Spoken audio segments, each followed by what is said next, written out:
Hi everyone, and welcome to a new episode of Day's Podcast along with a new video. So again, I want to say thank you guys so much for watching, listening, viewing, subscribing, and listening, hearing. I truly appreciate you guys being here. And again, we will continue to make more exclusive content along with more public content.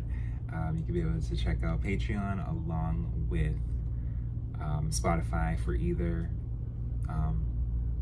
way that you want to be able to listen to the exclusive content. It is there.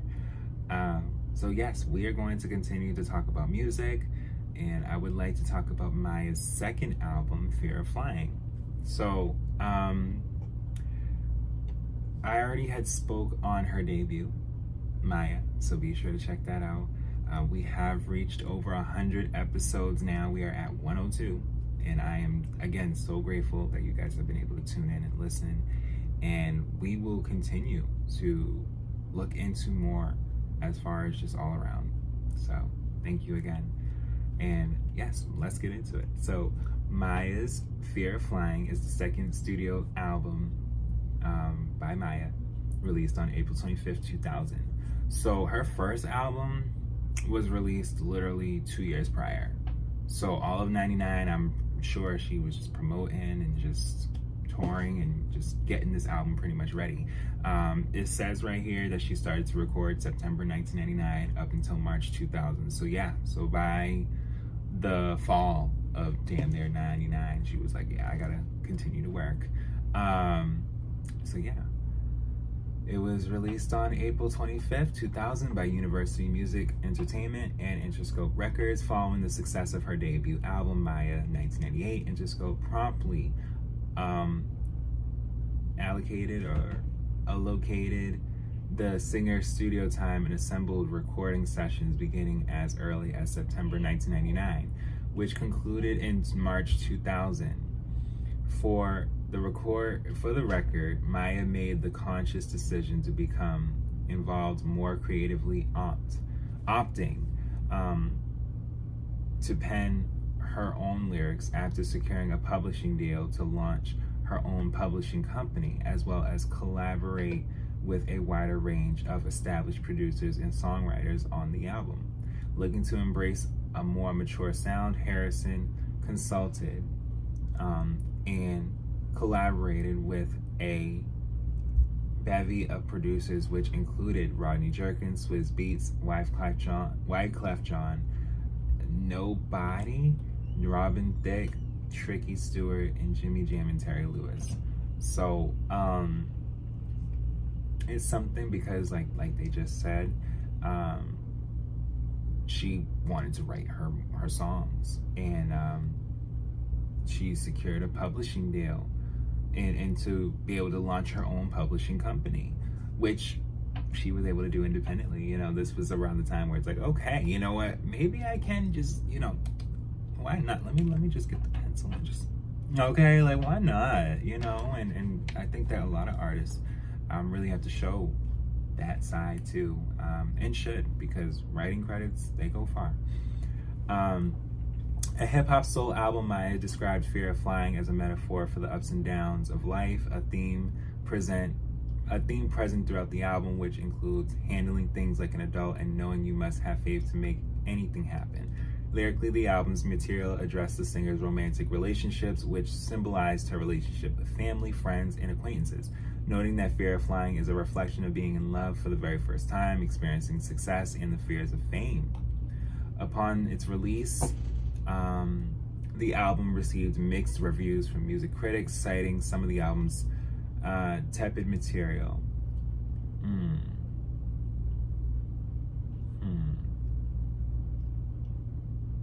Commercially well received.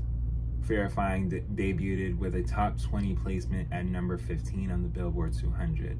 Initially, though, the album stalled on the charts until the release of the album's second single, and in turn solidified Fear of Flying a hit, garnering multi-platinum success.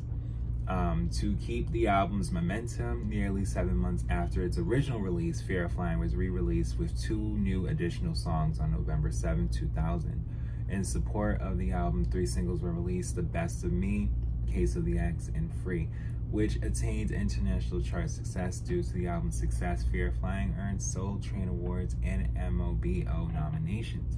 Considered her most expressive effort to date, Fear of Flying helped establish Mya as a household name in mainstream media and redefine a golden age for R&B. In April 2020, to commemorate the album's 20th anniversary, Universal Music Group released an expanded edition featuring over 10 rare remixes and bonus tracks. And then they said that the album kind of just did much better when the second single was released. Sorry, y'all. I had to think about something. And then it just popped up as I was thinking about it. I'm like, which song are they talking about? And The Best of Me was released March 22nd, 2000, but they're talking about Case of the X. And that was released July 11th, 2000, which as of tomorrow means it's been released for 24 years. Yeah. She just wanted to do things a bit differently this time around. Mya considers her first album an experiment and a learning ground. Prior to entering a recording studio, she had no vocal training and was doing improv breathing the whole time on every song. With Fear of Flying, she acknowledged she learned things such as how she likes to work and what works right for her in the studio. On Fear of Flying, she received vocal training and noted her vocals got along better with live performances. Mya explained that the album was about independence. She acknowledged with Fear of Flying she became more confident while commenting, "I'm a lot more straightforward. Things I didn't know how to say or when to say, I'm saying now." During the recording process, Mya explained she clicked more with producers that like to start from scratch, commenting, "It allowed me to be involved with the process. They were interested in what I had to say, which made me feel good about myself." And just for her to take the time to say, "I'm going to take some vocal training," why not? But the critical reception, people named Fear of Flying their album of the week and called it an unexpected treat, though commenting that Mya offers no bold new sonic innovations. She does breathe life and sass into a genre too long held hostage by formula. Let's get into the track list, guys. Well, yeah, commercial performance. In the United States, Fear of Flying debuted and peaked at number 15 on the Billboard 200 and at number 7 on the top R&B hip-hop albums chart with first week sales of 72,000 copies sold. In its second and third week, the album sold an estimated 42,784,000 and 33,907 copies respectively. 13 weeks after its release, the album sat at number 109 on Billboard 200. During its chart run, Fear of Flying remained on the Billboard 200 for a total of 52 consecutive weeks. Towards the end of 2000, Billboard ranked the album as the 144th best-selling album in the US, which at the end of 2001, it was ranked as the 178th best-selling album. On June 8, 2000, the album was certified gold by the Recording Academy, denoting shipments in excess of 500,000 copies. While on March 28, 2001, the album was certified platinum by the Recording Academy.